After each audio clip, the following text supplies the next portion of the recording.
나태주.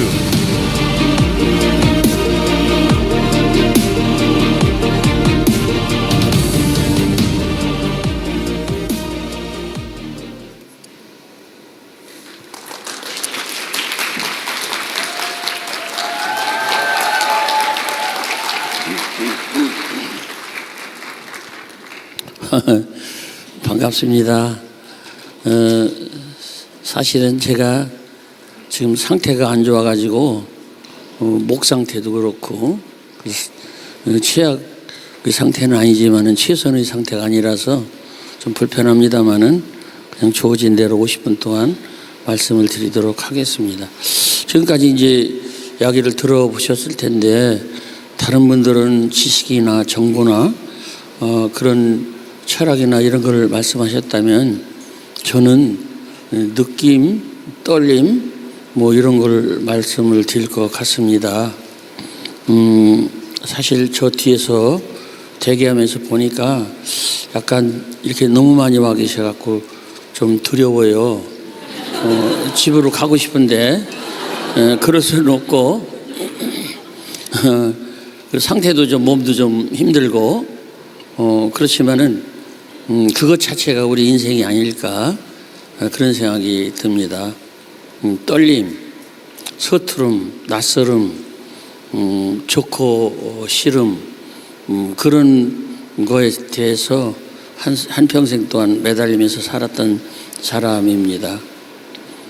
공주에 사는데 시 쓰는 사람입니다. 두 가지 정보가 나왔죠. 공주에 산다, 시골, 그리고 시를 쓴다. 그런 범위 내에서 이야기를 하겠습니다. 반갑고 고맙고 기쁘다. 앉은 자리가 꽃자리니라. 내가 시방 가시방석처럼 여기는 너의 앉은 자리가 바로 꽃자리니라. 반갑고 고맙고 기쁘다. 제 시가 아니고요. 구상 선생님의 시입니다.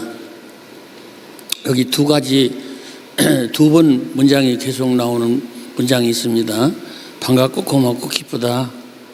그렇습니다. 우리 인생의 요체가 반갑고 고맙고 기뻐야 됩니다. 반갑다. 제가 여러분들 뵈니까 매우 반갑습니다. 반갑지 않아도 반가워야 됩니다. 아까 두렵다고 그랬는데 그래도 반갑다고 얘기해야 돼요. 고맙다. 이거는 서로 잘해줘야 됩니다. 그래야 고마운 것이 나오죠. 기쁘다. 반갑고 고맙고 그렇게 해서 기쁘다. 이게 이제 제 시가 아닌데 우리 구상 선생님께서 우리 인생의 요체를 말씀해 준 거라고 생각합니다. 그래서 어떻게 되냐? 여러분들이 앉아 계신 자리가 꽃자리다. 여러분 자신이 꽃이다. 그래서 여러분 자신은 향기를 머금고 있고 앞으로 열매를 남길 만한 그런 것을 가지고 있다. 그런 얘기입니다. 근데 우리는 살아가면서 자기가 앉은 자리가 가시방석이라고 생각하는 경우가 많다. 특히 오늘날 사람들은 자기 자리에 대해서 너무 불만이 많고 남의 자리에 대해서 부러워하고 이게 아닌데 이러지 않나? 그래서 이런 때 우리 구상 선생님의 이런 시를 외우면서 내가 꽃이구나. 꽃이라고 자꾸 믿고 얘기하고 자기한테 얘기해 주면 나 자신도 그래 너는 꽃이야 이렇게 하지 않을까요? 나는 가시방석에 안 섰어. 나는 진짜로 망했어. 이러면 진짜 망하는 게 아닐까요? 그래서 가능하면 이런 시를 외워두셨다가 내가 꽃이다. 그리고 내가 앉은 자리가 꽃자리다. 이렇게 생각하고 자신이 꽃이 되기를 바라고 향기를 모으기 바라고 자기 인생에 있어서 열매를 맺도록 애써야 될 거라고 생각합니다. 선물, 하늘 아래 내가 받은 가장 커다란 선물은 오늘입니다. 오늘 받은 선물 가운데서도 가장 아름다운 선물은 당신입니다. 당신 나지막한 목소리와 웃는 얼굴, 콧노래 한 구절이면 한아름 바다를 아는 듯한 기쁨이겠습니다. 제가 쓴 시입니다. 근데 이 시를 저는 그냥 시원찮게 아무렇게나 썼는데 사람들이 좋아해서 저도 좋아하기로 했습니다. 놀라운 일이에요. 내가 좋아해서 내 것이 되는 게 아니고 다른 사람들이 좋아해서 내 것이 더 좋아진다는 사실. 아주 중요한 일입니다. 저는 요즘 책을 내는데 책을 이상하게 냅니다. 내가 쓴 글로만 책을 내는 게 아니라 내가 한 말을 가지고 사람들이, 작가들이 풀어서 내 책을 내줍니다. 너를 아끼며 살아도 사실은 어제도 KBS에 가서 거기에 대해서 녹화를 했습니다마는 제가 쓴 책이 아니에요. 저는 이런 데 와서 이게 말을 하고 유튜브에서 말을 하고 했던 것이 흔적이 남았는데 어떤 작가가 한 해 겨울 동안 제 말을 따라다니면서 그걸 다 문장으로 바꿔갖고 책을 내겠다. 그래서 이게 뭐냐, 나는 이런 책 안 썼는데 자기가 썼다고 하더라고요. 근데 책 이름은 나태주로 나왔어요, 저자가. 그래서 저는요, 참 놀랍다. 참 놀랍다. 내가 쓰지 않았는데 내 이름으로 책이 나왔다. 너는 기적의 사람이라고 하는 아이들을 보는 그런 그림 동화책이 있습니다. 그것도 제가 쓴 책이 아닙니다. 작년도 경기일보에 인터뷰를 했는데 그 내용을 가지고 동화 작가가 그 인터뷰 내용 가지고 문장을 만들어서 그림 작가한테 부탁해서 그림까지 넣어가지고 책이 나왔어요. 그래서 저는 이런 것들이 얼마나 귀한 건가, 얼마나 좋은 선물인가. 하늘 아래 내가 받은 가장 커다란 선물은 오늘입니다. 여기 오기 싫었어요. 그런데 이렇게 좋은 분들이 와 계신다 그러니까 안 올 수가 없었어요. 여러분 아침에 일어나기 싫지 않았나요? 나도 아침에 일어나니까 허리가 아프더라고요. 그런데 이게 선물이다. 선물이다. 여러분 선물 받으신 거예요. 너는 기적의 사람이라는 그 책도요, 한 해를 맞는다는 것은 365개의 태양과 365개의 달림을 공짜로 선물 받은 것이다. 그리고 그 주변에 많은 별과 꽃과 구름과 바람과 새소리와 신의 물소리를 공짜로 선물 받는 것이다. 그래서 너는 기적의 사람이다. 제가 그렇게 얘기했거든요. 저도 기적의 사람이에요. 제가 지금 서 있는 것 자체가 기적입니다. 여러분 앉아 계신 것 자체가 기적이에요. 하늘 아래 내가 받은 가장 커다란 선물은 어제가 아닙니다. 오늘입니다. 여러분 오늘 맞으셨죠? 내일 또 오늘 맞으실 거예요. 제가 82세니까 여러분들은 82세가 아직 안 됐을 테니까 앞으로 더 많이 오늘을 선물로 맞으실 거예요. 얼마나 훌륭한 일입니까? 얼마나 고마운 일입니까? 오늘 받은 선물 가운데서도 가장 아름다운 선물은 당신입니다. 여러분이 저에게 선물이에요. 그러니 안 올 수가 있겠습니까? 아까부터 제가 가려고 했는데 갈 수 있겠습니까? 이렇게 선물이 많은데, 이 선물 보따리 이렇게 많은데 그렇게 피하고 갈 수 있겠어요? 돌아설 수 있겠어요? 여러분들도 부디 옆에 있는 분이 선물이기를 바랍니다. 늙었지만은 허술하지만은 저도 여러분에게 선물이 되기를 바랍니다. 당신 나지막한 목소리와 웃는 얼굴 콧노래 한 구절이면 한아름 바다를 아는 듯한 기쁨이겠습니다. 오늘날 우리가요, 행복을 얘기를 하는데 행복 앞에 행복을 위해서 마중물로 기쁨이 있어야 된다는 것을 우리가 잊고 있어요. 기쁘다. 아주 중요한 겁니다. 기쁘다. 여러분 기쁘셔야 돼요. 그리고요, 상대방 주변에 있는 사람들의 기쁨을 방해해서는 안 돼요. 어린아이가 조그마한 선물을 받아가지고 그걸 가지고 펴보면서 웃고 있을 때 그거 별거 아니야. 이렇게 재를 뿌리면 안 돼요. 너 좋은 거 받았구나. 아주 기쁘겠다. 이렇게 생각해야지. 그렇게 말해야지. 그 사람한테 그렇게 하면 되겠어요. 기쁘다. 굉장히 중요한 겁니다. 옛날 성인들이요, 다 기쁨에 대해서 얘기를 했어요. 예수님도 기쁘다 얘기했어요. 기뻐하라, 기도하라, 그리고 감사하라. 기쁘다. 공자님도 기쁨에 대해서 얘기를 했어요. 하기 싶지면 불행여로와 끝에 기쁠 열이 있어요. 기쁘다. 기쁨이 없어서 우리는요, 행복이 없는 것이라고 생각합니다. 근데 기쁘기 위해서는 그 앞에 만족이 있어야 돼요.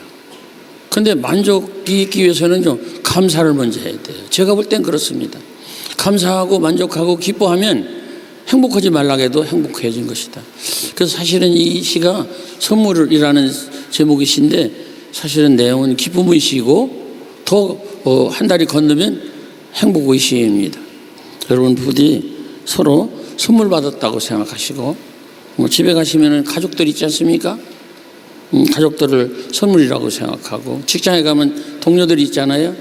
선물이다 이렇게 생각하시고 나도 그들에게 선물이 되기를 바라면 좋겠습니다. 오아시스가 나왔네. 제가 작년에 탄자니아를 일주일 동안 갔다 왔습니다. 가는데 하루 오는데 하루 탄자니아를 갔다 왔는데 물이 하나도 없어요. 근데도 불구하고 오아시스가 있더라고요. 그야말로 느닷없이 생긴 샘물이에요. 왜 여기 물이 있을까? 물이 없는 그런 사막인데 어떻게 물이 철렁하게 있을까? 우리 인생에도 그런 오아시스가 있으면 얼마나 좋을까? 오늘날 사람들이 이 인생살이를 사막이라고 생각해요. 실제로 우리가 사막을 사는 사람이 아닐 수가 없어요. 물병 차고 다니니까 우리가 사막을 모래밭을 사는 사람이라고 볼 수밖에 없어요. 저도 가방 속에 물병이 있어요. 옛날에는 물병 안 들고 다녔는데 지금은 다 물병 들고 다닙니다. 그런 사막 같은 인생에서도 우리가 오아시스를 만나면 어떨까? 얼마나 좋을까? 그런 생각입니다. 그야말로 느닷없이 생긴 샘물이죠. 그런데 보니까 이 오아시스가 그냥 생기는 게 아니더라고요. 어딘가 물줄기가 땅 밑으로 굳세게 힘차게 아주 열심히 이렇게 와가지고 그것이 그 자리에서 솟아서 샘물이 된 것이 아닌가? 저는 그런 생각을 하면서 오아시스를 보면서 우리 인생도 생각해 봤습니다. 어이없어라 짐작하지도 못한 곳에 느닷없는 조그만 호수, 아니면 커다란 우물, 무너지고 부서지고 미끄러지는 모래산 그 어디쯤 철렁 하늘빛까지 담아서 목마른 생명을 기르는 비현실 풍경. 우리네 인생에서도 그런 행복의 순간, 놀라운 반전이 있었을까? 그것이 너한테 나였다면, 나한테 또한 너였다면 우리 서로에게 오아시스가 되어줬으면 좋겠습니다. 내가 상대방에게 또 상대방에게서 내가 이렇게 오아시스가 된다면 막막하고 힘들고 지치고 답답하고 우울하고 불안한 이 인생살이가 그래도 그냥 저냥 살만하지 않을까 그런 생각이 듭니다. 저는 젊은이들에게 말하고 싶어요. 당신의 오아시스를 만들어라. 지금은 사막이지만은 오아시스를 만들어라. 그러기 위해서는 땅 밑으로 저 밑으로 보이지 않는 너의 강물을 만들어라. 그래서 그 강물이 이쪽으로 오도록 어느 쪽으로 가도록 이렇게 인도하고 준비하고 독려하고 그렇게 한 다음에 그것이 어디선가 만나서 그야말로 오아시스 샘물로 솟아나기를 꿈꾸면서 바라면서 살아라. 그러기 위해서 우리는요 조금 진득해야 돼요. 오늘 우리가 살아가는 세상은 너무나 바쁘고 힘들고 지치고 빠른 세상입니다. 얼마나 빨라요. 정말로 더 이상 빠를 수 없이 빠른 세상인데 그럴수록 우리가 조금 좀 멀리 보고 진득하게 기다리면서 살았으면 좋겠습니다.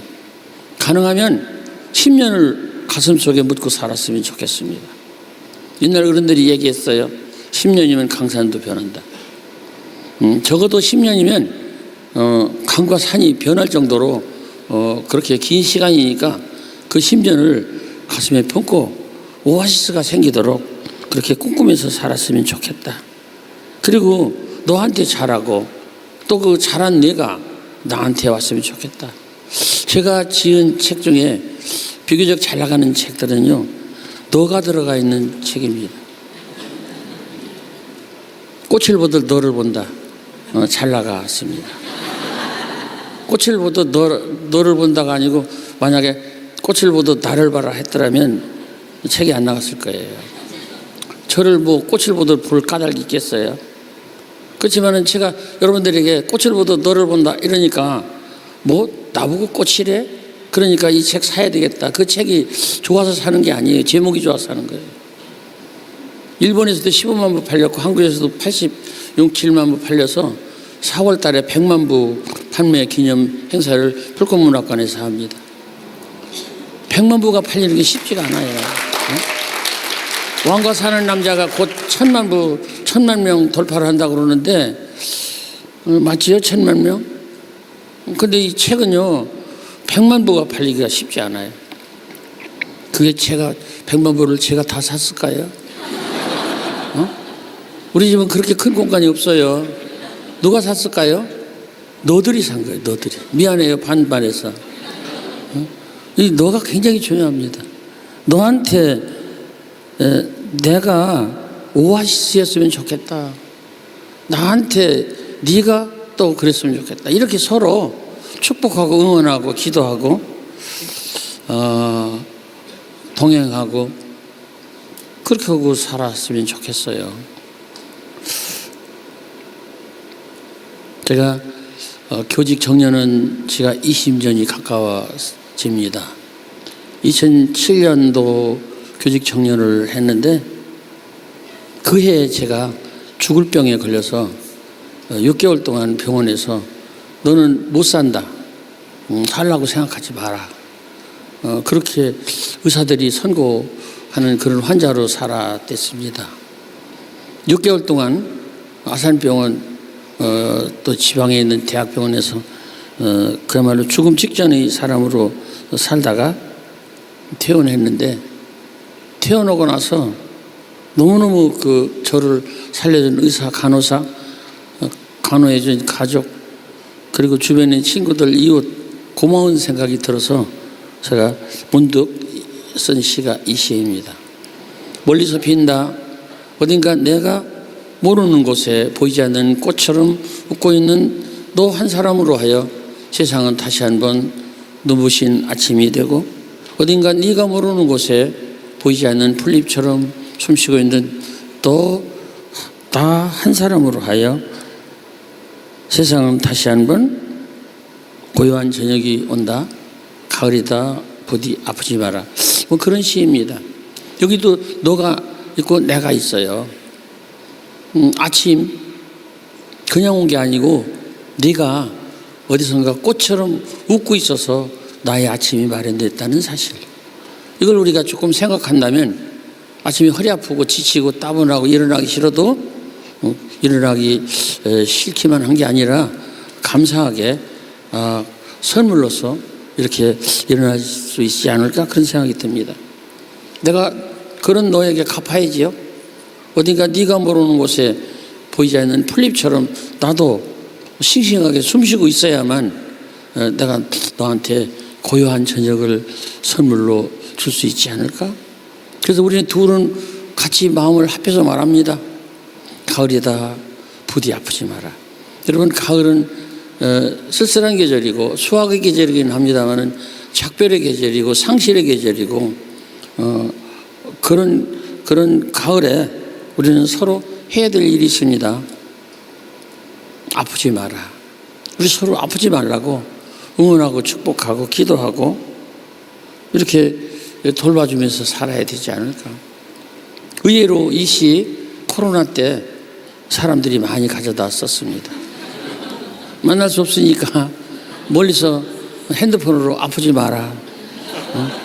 가을이다. 코로나라고는 안 썼는데 코로나다. 부디 아프지 마라. 뭐 그렇게 쓰지 않았을까요? 우리 힘든 일이 있을 때면 이런 생각을 하고 이런 말을 하면서 아프지 마세요. 나도 아프지 않도록 노력하겠습니다. 저는요 어떤 사람들이 친구들이 나한테 건강하세요 이렇게 묻는 것이 제일 싫습니다. 나는 건강하지가 않으니까. 근데 묻는 사람도 사실은 건강하지 않은 거예요. 우리나라 40% 정도가 정신적인 질환을 갖고 있다고 그래요. 그런데 건강하냐고 물으면 어떻게 얘기해요? 나는 지금 80세가 넘었어요. 근데 나보고 건강하지 않느냐고 자꾸 물으면 건강하라고 자꾸 독촉하고 강요를 하는 건데 나는 굉장히 언짢아요. 거기다 대고 우리 집사람까지 건강하냐고 자꾸 물으면 톡을 잡아요. 우리 집사람도 80세가 가까운데 건강을 까닭을 게 없어요. 건강하지 않은데 자꾸 건강하냐고 자꾸 물으면 더 신경질 나지 않을까요? 이런 것 같아요. 건강에 대한 강박관념이 더 우리를 건강을 해치는 게 아닌가? 건강하려고 막 애쓰는 게 더 우리를 더 힘들게 하는 게 아닐까?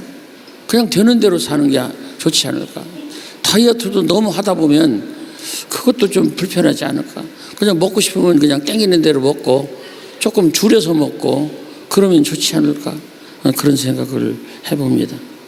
부디 여러분들도 지금 비록 가을은 아닙니다만 바꿔서 읽는다면 봄이다. 부디 아프지 마라.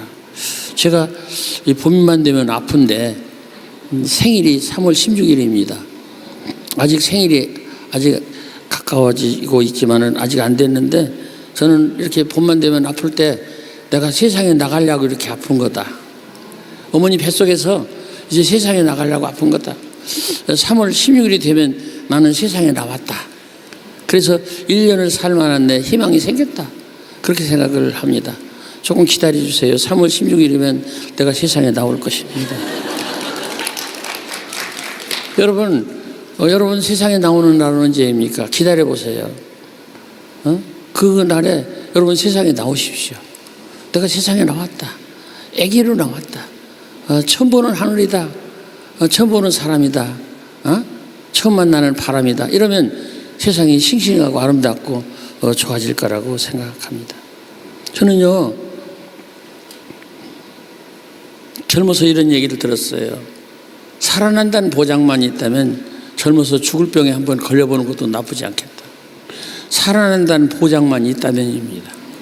젊어서 죽을 병에 한번 걸렸어요. 그리고서 나섰어요. 그러면 그 다음 인생이 다 달라지게 되어 있습니다. 우리 부디 열심히 사시되 그냥 내가 끝까지 나는 사람으로 살아갈 거라고 생각하시지 말고 언젠가는 나도 죽는 날이 있을 것이다 라고 생각하고 준비하면서 하루하루를 새롭게 기적적으로 감사하게 고맙게 만족하면서 사셨으면 좋겠어요. 간디용이 얘기했어요. 내일 죽을 사람처럼 살고 영원히 죽지 않을 사람처럼 공부하면서 살아라. 메멘토 모리라는 말도 있어요. 너는 죽을 것이다. 제가 쓴 묘비명이라는 제 시가 있어요. 본래 저는 그 묘비명을 풀꽃이라는 시로 하려고 그랬습니다. 자세히 봐야 예쁘다. 오래 봐야 사랑스럽다. 너도 그렇다. 근데 영화사에서 영화 찍는다고 이 시를 가져가고 그 영화 라스트 씬에 이 시를 써먹었어요. 주인공이 죽었는데 주인공이 수목장을 하는 그 장면에다가 이 시를 썼기 때문에 그 뒤에 제가 다시 썼어요. 묘비명 많이 보고 싶겠지만 조금만 참자. 딱 한 문장입니다. 제가 죽었어요. 지금 제 무덤을 풀꽃문학관 뒤에 소나무 밑으로 할까 그런 생각도 합니다. 공주시장한테 거기를 좀 허락해달라고 이야기를 해놨어요. 우리 집사람하고 저하고 죽어서 아마 10년 이내로 이제 죽은 사람이 돼서 무덤 속으로 땅속으로 들어갈 겁니다. 그때 제가 누워있는 제 무덤에 여러분들은 안 올 거예요. 올 까닭이 없어요. 그렇지만은 오는 사람이 있어요. 우리 아들, 딸이 올 것입니다. 살아서 밉고 싫고 지겹고 별로 도움도 안 되는 부모였지만은 저들은 올 거예요. 왜 왔을까요? 보고 싶어서 왔을 거예요. 그때 제가 무덤 속에서 말하는 거죠. 많이 보고 싶겠지만 조금만 참자. 너들 왜 여기 왔어? 많이 보고 싶어서 왔지. 그렇지만 좀 참아. 그러면 너들도 우리처럼 죽어서 누워있는 사람이 될 거야. 무슨 얘기예요? 열심히 살아라. 하루하루를 새롭게 선물처럼 받아들이면서 열심히 살아라. 최선을 다해라. 응? 네 자신의 목숨이 가장 귀하고 아름다운 것이다. 뭐 그런 걸 얘기를 하는 거예요. 결국은 메멘토 모리입니다. 너는 죽을 것이다. 그러기 위해서 우리는요, 열심히 살아야 됩니다. 여러분들도 열심히 사시기 바라요. 이 토요일 날 여기까지 오신 것만 해도 열심히 살기 위해서 여기 오신 거예요. 여러분, 그 삶을 축복합니다. 열심히 사십시오. 다른 사람 삶이 아니에요. 내 삶이에요. 저도 그렇게 열심히 살다 가려고 하겠습니다. 먼 길, 우리 인생이 좀 멀어요. 지쳐요. 힘들어요.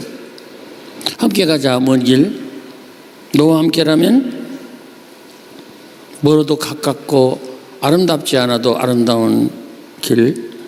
나도 그 길 위에서 나무가 되고 너를 위해 착한 바람이 되고 싶다. 작년, 재작년쯤 되는 것 같습니다.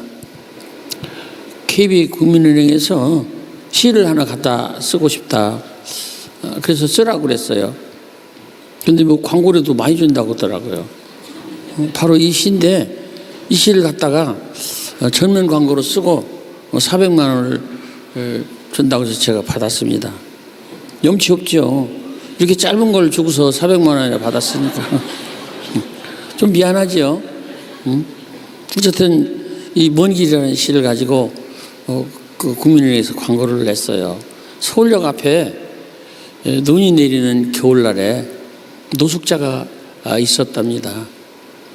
근데 눈이 막 내리는 날 노숙자가 이 겉옷, 그러니까 오바나 저고리도 없이 세타 차림으로 이쪽에서 저쪽으로 건너가는 걸 보고 서울역 앞에서 기차 타고 내려오던 오던 사람이 그 사람을 보고 갑자기 그 사람한테 옷을 벗어주고 싶은 생각, 불쌍히 여기는 마음, 안쓰러운 마음, 긍휼히 여기는 마음, 자비심, 이런 것들이 발동됐던가 봐요.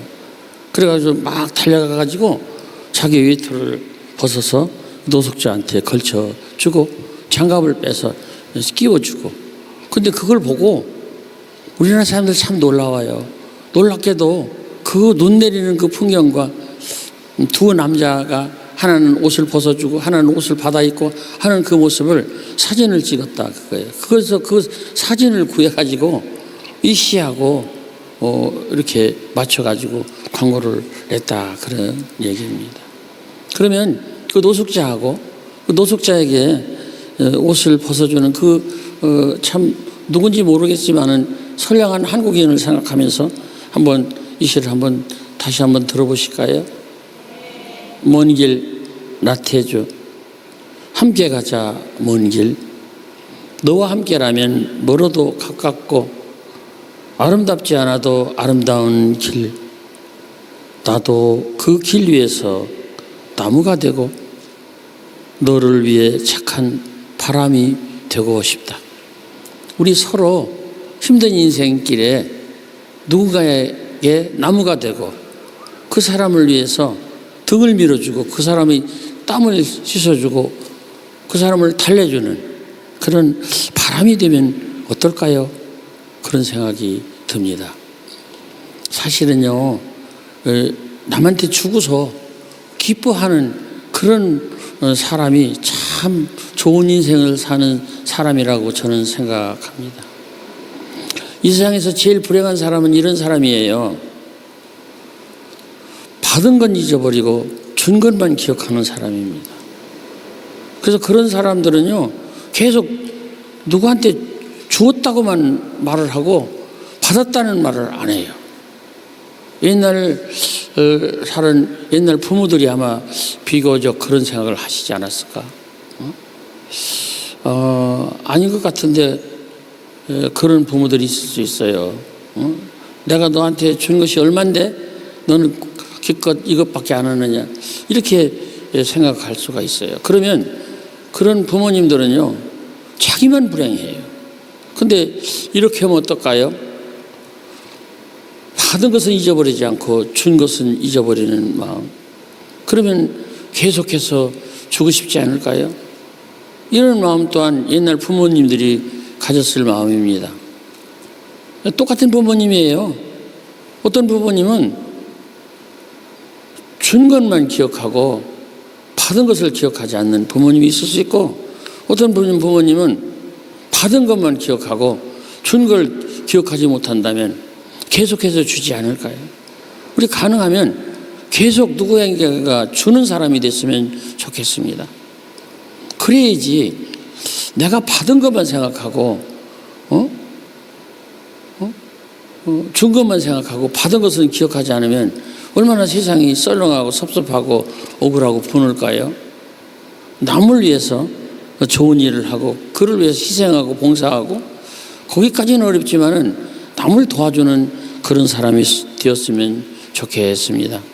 우리 서로에게 나무가 되고 선한 바람이 돼서 힘들고 어렵고 지친 이 사막 같은 이 인생을 그래도 조금 살만하다라는 그런 세상으로 바꿨으면 좋겠습니다. 제가 이런 거 잘 안 합니다. 안 하는데 여기는 그냥 말로만 하는데 이런 걸 준비해 갖고 올 수밖에 없었던 것은 몇 년 전에도 와봤는데 이거 안 오면 안 되겠더라고요. 그래서 제가 굉장히 어색하게 이런 걸 합니다. 저는 말로만 하는데 오히려 이런 준비를 하니까 더 어색하네. 우리 인간은요, 이기주의자가 기본입니다. 우리 인간은 개인주의자가 기본입니다. 나만 챙기는 거예요.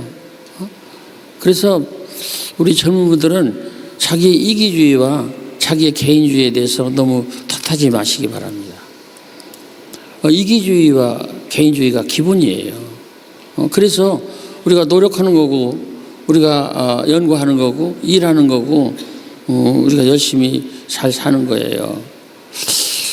그런데 끝까지 그래서 좋을까요? 저는 생각해 보는 것입니다. 이 세상은요, 놀랍게도 딱 두 가지로 나눠져 있어요. 나와 내가 아닌 사람. 그런데 이 나는 하나밖에 없어요. 그런데 이 너는 내가 아닌 나 하나만 뺀 모든 인류가 너입니다. 그런데 그 중에서도 우리가 진짜로 소중한 것은 모든 인류가 아니라 나 하나입니다. 나 하나가 잘 살아야 되고 나 하나가 행복해야 되고 좋아야 돼요. 그런데 이 내가 정말로 성공하고 잘 살고 행복하기 위해서는요, 너의 도움이 필요해요. 그래서 결혼하는 거고, 그래서 사회가 있는 것이고, 그래서 직장이 있는 것이고, 그래서 정치나 경제가 있는 건데, 오늘날 우리가 점점 너에 대해서 잊어버리고 있어요. 나만 극대화시키고 내 것만 챙기고 있다, 그런 얘기예요. 아까 말했어요. 우리 인간은 기본이 이기주의고 개인주의다. 맞습니다. 그런데 끝까지 그럴 거냐? 끝까지 그래서 좋을 거냐? 우리가 생각할 필요가 있어요. 오늘날 정치하는 사람들을 보고, 오늘날 경제하는 사람들을 보고, 오늘날 교육하는 사람들을 보면 지나치게 이기주의와 지나치게 개인주의가 우리를 괴롭히고 있는 것이 아닌가. 저는 20년 전에 선생을 그만뒀어요. 정년퇴임을 했는데 옛날 학교하고 달리 오늘날 학교는요, 매우 살벌한 것 같더라고요. 학부형과 선생님과 가운데 아이들이 있는데 이 학부형들이 지나치게 갑질을 하는 거예요. 지나치게 이기주의와 개인주의를 들이대는 거예요. 그러니까 선생님들이 서 있을 자리가 없는 거예요. 50대 50 정도 되면 좋겠는데 60대 70대 30, 20이 돼버린 거예요.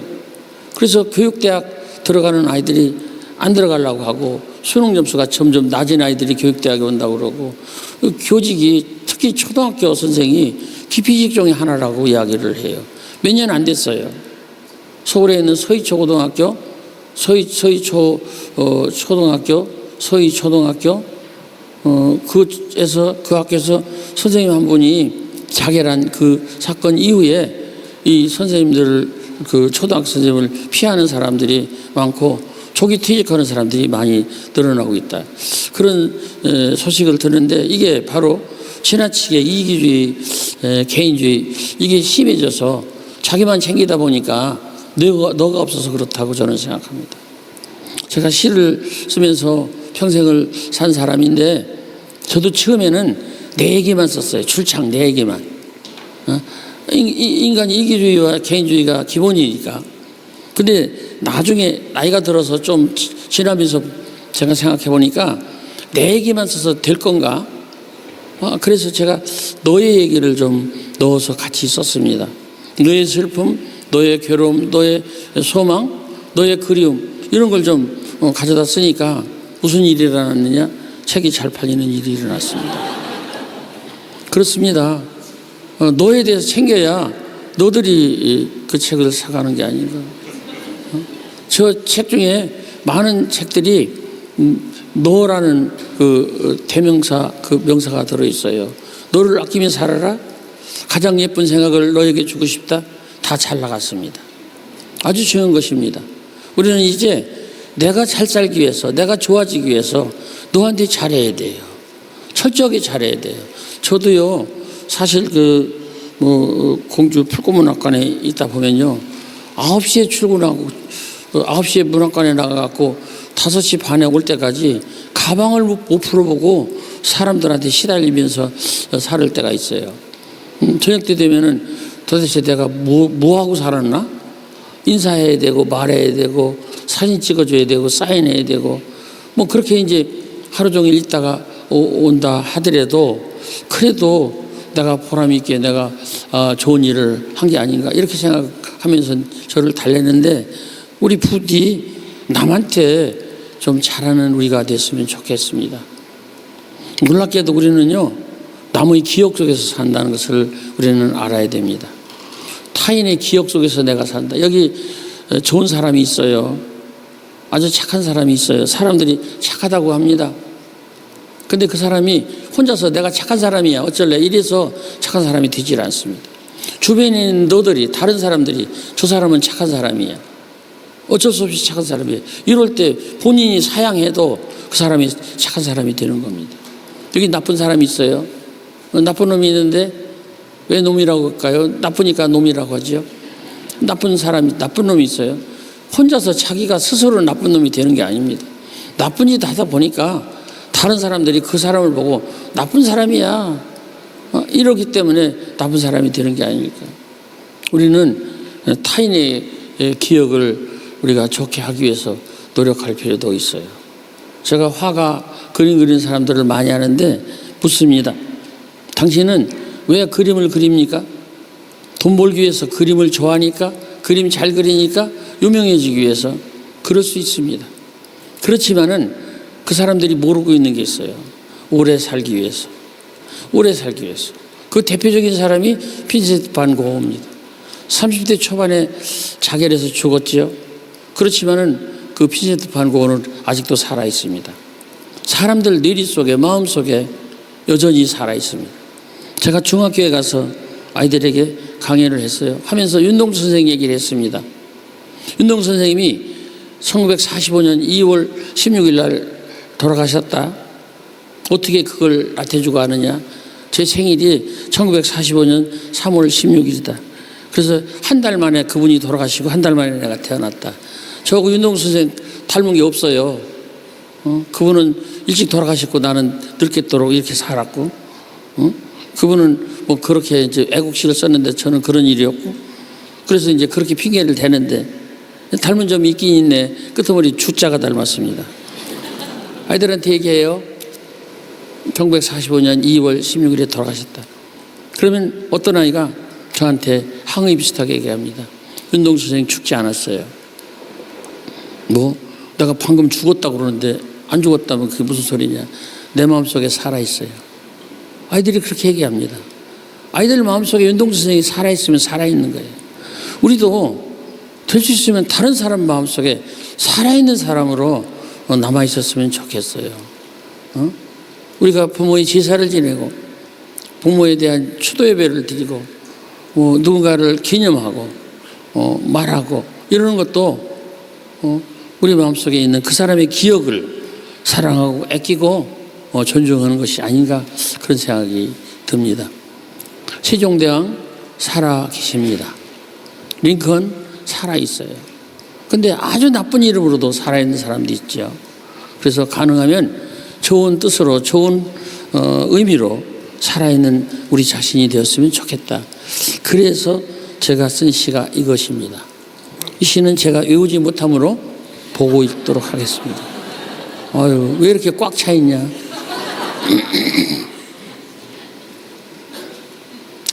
생명의 길 나태주. 인간은 기억 속에서 살고 끝내 기억 속에서 생명을 얻는다. 그것도 나의 기억이 아니라 너의 기억, 타인의 기억 속에서 내가 살아 숨쉬고 생명을 얻는다. 생각해보라. 여기 착한 사람이 하나 있다고 하자. 절대로 그는 혼자서 착한 사람이 되지 못한다. 다른 사람, 너 더 많은 2인칭이 입을 모아 저는 착한 사람이다. 그럴 때 그는 착한 사람이 된다.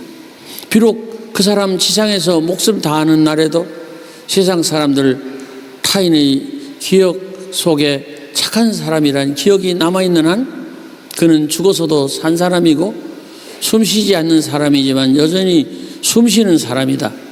하지만 여기 저 사람 세상에 없었으면 좋겠다고 사람들 여럿 입을 모아 말하고 생각하는 사람이 있다면 그는 살아있어도 이미 죽은 사람이고 애당초 세상에 존재하지도 않았던 사람이 된다.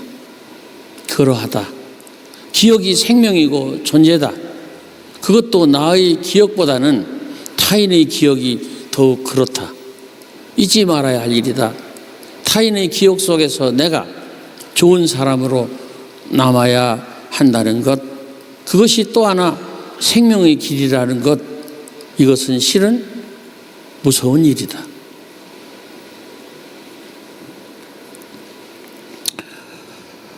이 시는 사실은 시집에 아직 들어가 있지 않은 시입니다. 제 핸드폰 속에 들어있는 시인데 오늘 제가 이렇게 적어왔습니다. 여러분 부디 다른 사람 기억 속에 좋은 사람으로 남도록 노력하시기 바라고, 이 얘기는 여러분 얘기가 아니고 제 얘기입니다. 저는 사실 여러 가지로 고달프고 힘들고 상태가 나빠도 언제 멈춰질지는 모르지만은 제가 갈 때까지는 이렇게 가고 싶습니다. 다른 사람의 좋은 기억을 위해서 제가 노력하고 싶습니다.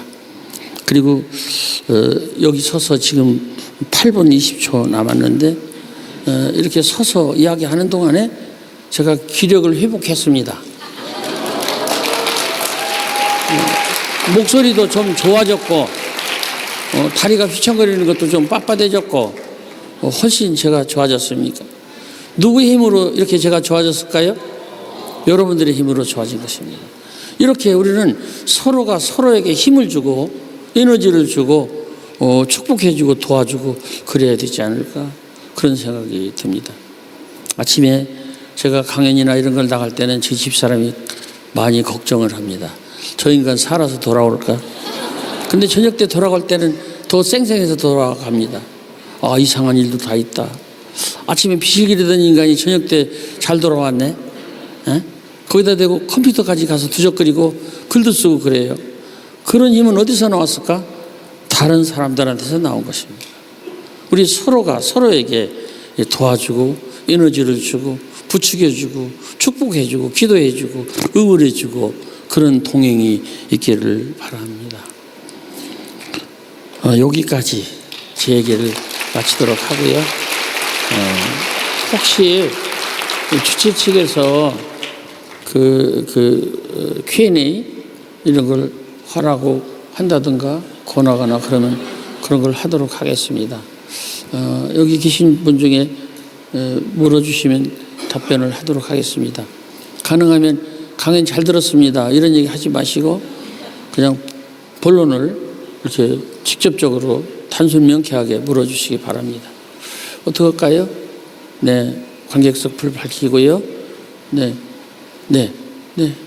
말씀 주세요. 네.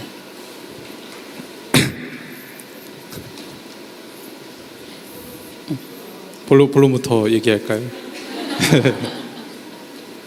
이게 들고 있으니까 불편해요. 낯설어가지고. 네. 예, 안녕하세요. 나태주 씨님 말씀 너무 잘 들었습니다. 저를 잠깐 소개드리자면은 이제 서울대학교에서 엔지니어로서 그 기계공학부에서 박사과정을 하고 있는 김영건이라고 합니다. 그리고 저 두 번째로 제가 하고 있는 일이 하나가 더 있는데 저의 경우 이제 시인으로서 활동하면서 시를 지금 쓰고 있는 중입니다. 그래서 이미 성숙하신 시인으로서 젊은 시인에게 안부 혹은 행운을 빌어주신 한마디 해주시면 대단히 감사하겠습니다. 자기 시 써요?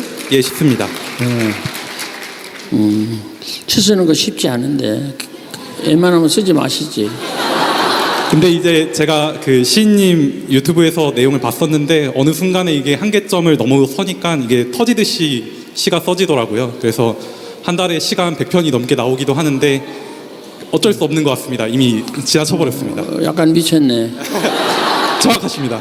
본래, 약간 반 미쳤습니다. 본래 시인은 약간 미친 사람이에요. 그래서 시인하고 같이 사는 가족이 굉장히 불편합니다. 미친 사람하고 살으니까. 그렇습니다. 시 쓰는 순간은 약간 자기가 아닌 또 다른 자기가 되는 순간입니다. 빙의라는 말이 있는데 빙의 되는 순간이고 이중인격자가 되는 순간이고요. 자기가 이중인격자가 돼요. 내가 아닌 다른 사람이 됩니다. 지금 벌써 많이 알고 계신 분이니까 가던 대로 그냥 가세요. 감사합니다. 또 말씀하세요. 네, 선생님. 예.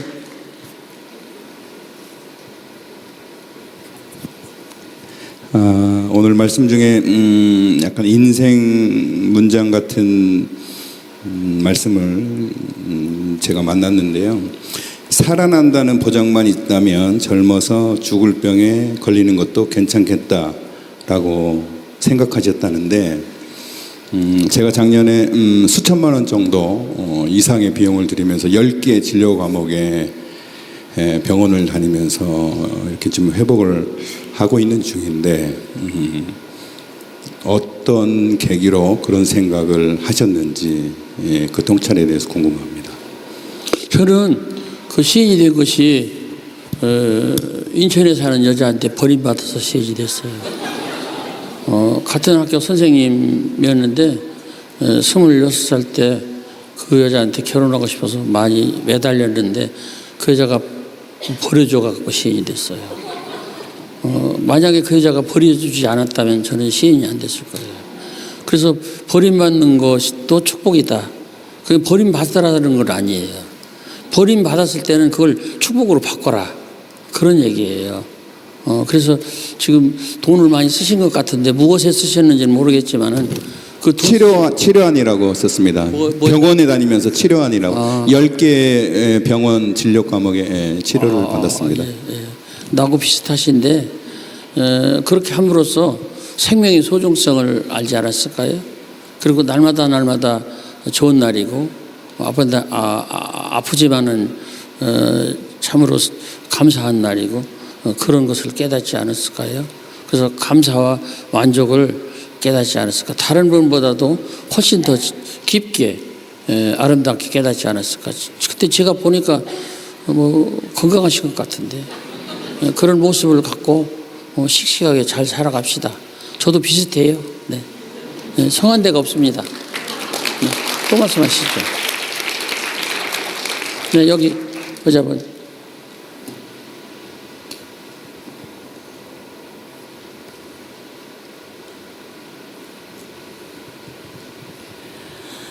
네, 요즘 제가 생각했을 때 젊은 세대들에게 필요한 건 참 어른의 지혜가 아닐까 싶습니다. 나태주 시인님은 이 참 어른으로서 이 시집이나 이런 시들을 통해서 이 엄청난 지혜와 통찰을 젊은 세대들에게 전달해 주시고 있다고 생각을 하는데요. 또 이렇게 뭔가 시인이 아니어도 이 진짜 참 어른들이 이 나의 지혜를 전달할 수 있는 더 많은 기회가 있었으면 좋겠다는 생각을 개인적으로 하고 있습니다. 혹시 그런 그 생각들에 대한 의견이 궁금합니다. 네, 제가 참어로는 아니고요. 그냥 평범한 늙은이인데 저는 기회가 좋았어요. 그리고 특별했고 감사했고 그리고 제가 존재하는 것은 다른 사람 때문에 존재하는 겁니다. 여기도 제가 온다고 안 했거든요. 오락에서 온 거거든요. 아주 중요해요. 그래서 저는 다른 사람의 요구를 듣다 보니까 그렇게 된 거예요. 근데 놀랍게도 우리 한국 사회를 이렇게 들여다보면 그 어른들이 어른답지가 못해요. 뒤로 물러나 있거나 도와주거나 아니면 침묵하거나 그래야 되는데 핸드폰 들고 다니면서 뭐 유튜버 뭐 이런 거 한다고 번득번득하고 말이죠. 저는 데모하는 사람 그런 사람 나쁘다고 생각하지 않아요. 근데 그게 지나쳐요. 지나치다고. 나이 먹은 사람은 좀 뒤에 있으면서 돌봐주고 도와주고 참아주고 기다려줘야 돼요. 근데 그러지 않고 애들하고 같이 막 뛰겠다 그러면 그거는 좀 불편해요. 지금 걱정하셨는데 저도 같은 얘기입니다. 제가 볼 때 저도 유튜브를 많이 봅니다. 할 때 그쪽에서 볼 때 괜찮은 사람은 방금 전에 다녀갔나 모르겠네.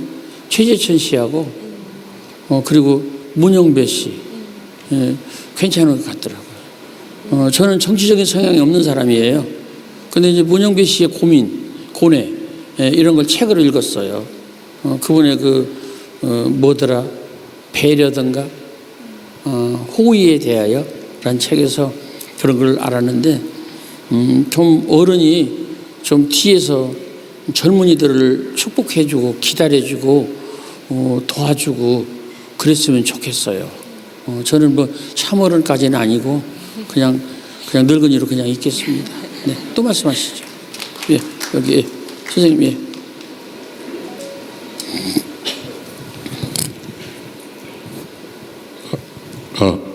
예, 선생님 안녕하세요. 한 가지 여쭤보고 싶은 게 있습니다.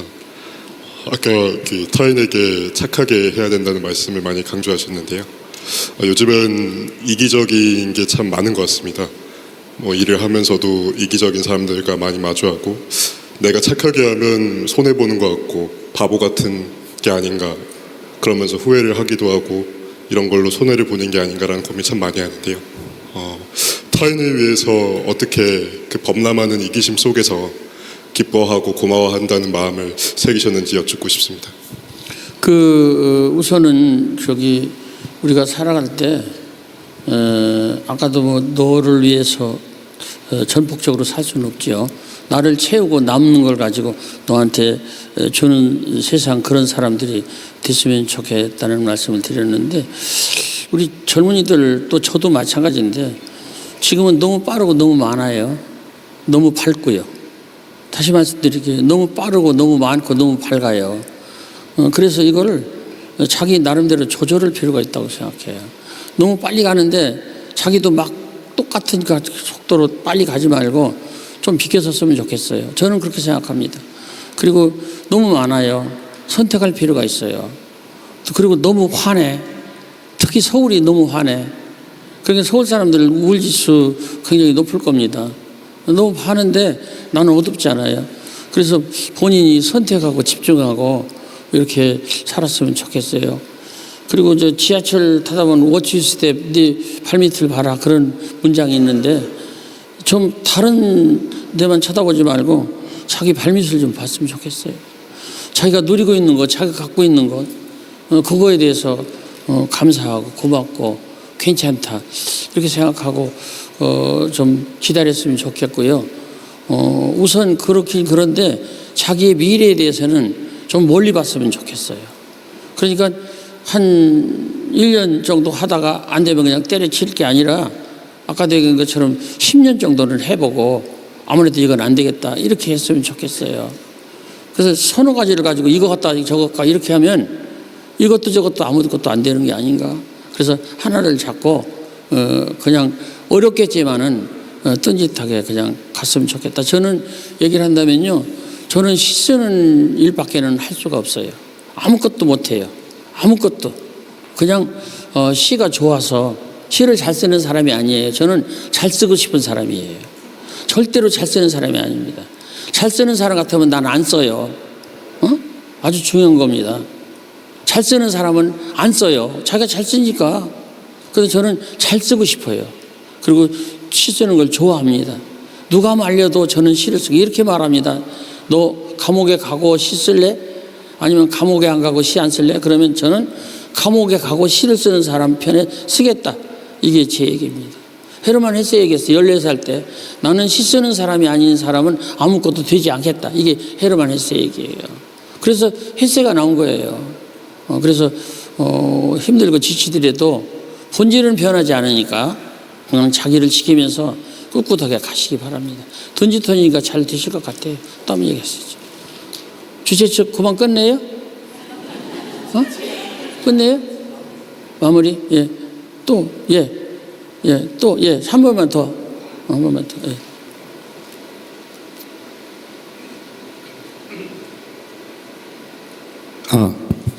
예, 요즘 AI가 창작의 영역에 굉장한 도전이 되고 있습니다. AI가 좋다고요? 창작의 영역에 뭐라고? 창작, 창작? 예, 창조, 예술, 창작의 영역에 AI가 굉장히 위협이 되고 있거든요. 예, 거기까지만 하시죠. 답변할게요. 왜냐하면 주식 측에서 끊으라고 그러니까. 네. 거기까지만 하세요. 그 AI가 그 위협하는 것은 사실입니다. 그리고 AI로 글을 써서 상탄 사람도 있어요. 일본 작가도 있고요. 한국의 작가도 있어요. 몇 년 전에 박참새라고는 물론 예명입니다만은 그 사람이 정신머리라고 하는 시집을 써갖고 김수영 문학상을 받았어요.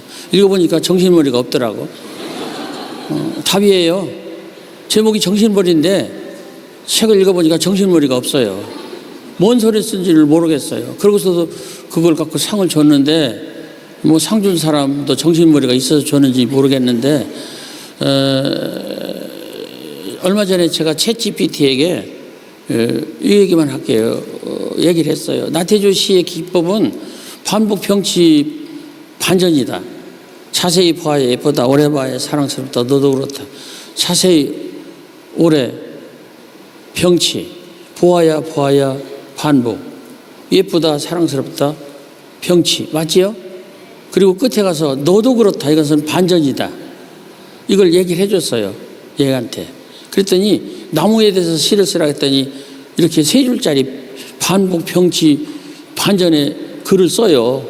AI가 쓰더라고요. 근데 내가 보니까는 그야말로 흉내낸 거예요. 그렇지만 내가 AI에게 예의상 아주 잘 쓰셨습니다. 그렇게 얘기하고 거기다 내가 한마디 더 했어요. 당신이 이렇게 잘 쓰니 나는 사라져야 되겠네요. 나태주는 없어져도 좋을까요? 물어봤어요. 그랬더니 AI가 아주 점잖하게 선생님 그러시면 안 됩니다. 이렇게 답을 하더라고요. 왜 그러세요? 그랬더니 선생님에게는 인생과 시간이 있었습니다. 인생과 시간이 있었습니다. 그런데 저에게는 걔가 저라고 그래요. 자기 보고. 얼마나 똑똑한지 앞에 안 보이는 나태주를 알아요. 나태주가 늙었다는 걸 알아요. 저에게는 시간과 인생이 없습니다. 그러므로